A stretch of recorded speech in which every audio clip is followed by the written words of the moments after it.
anytime you're ready. So the churches were strengthened in the faith and increased in numbers daily. Acts 16:5. The first story we heard at camp started with a promise from God to Abraham and Sarah that in them all families of the earth shall be blessed. How has camp been a blessing to your family?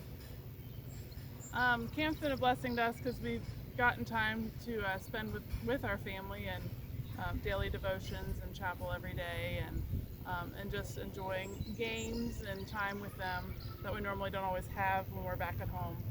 It's also been a blessing to us because we get time to spend with our fellow Good Shepherd members and as well as members from other congregations, meeting people from all over Ohio and parts of Indiana and Michigan. So that's been really nice. And making connections with others. And having a week without cell phones and without Wi-Fi and those things that kind of get in the way of our daily lives, it's just been nice to kind of be out in beautiful camp here and just, have more relaxed time.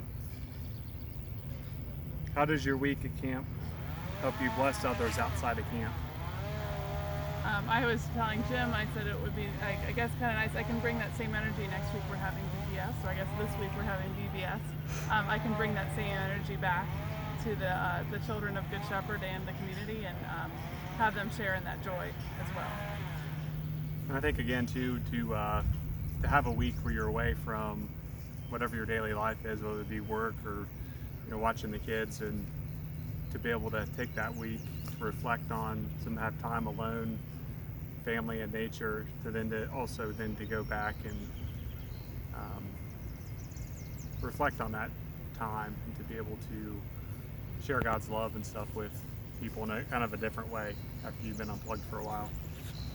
You going to share, Claire? No. Why don't you read this part right here? Our week at camp ended with the stories of Paul, Timothy, Lida from the New Testament. Each of these individuals received the promise of God and then went on to share that promise with others.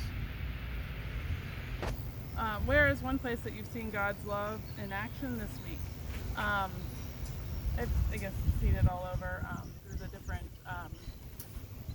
people here at church and not church, at camp, and then also just through everyone's support and conversation and hearing their stories.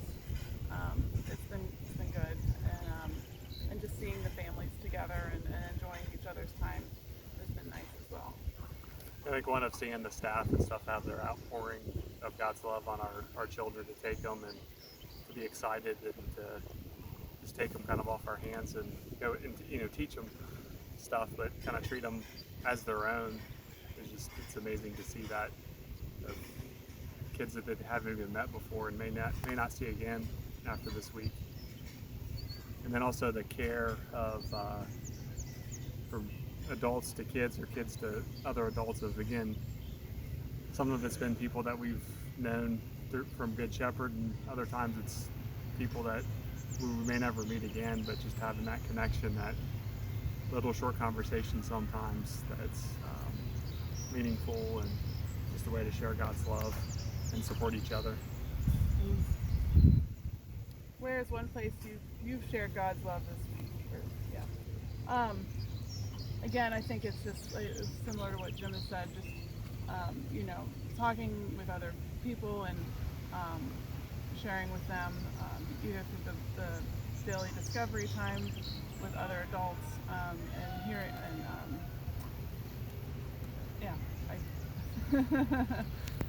Just really sharing time together with all of us families and all the different kids, and just seeing the different groups of kids too. The week starts and it's people, you're around people that you are familiar with and have had a relationship with, and by the end of the week it's completely, it's different. You meet people and get to talk to them and just share God's love and kind of serve each other. Awesome. Okay. Ditto. In both the stories from the Old and New Testament, as well as our own stories of faith, the promise of God's faithfulness continues so that all of the families of the earth shall be blessed from generation to generation.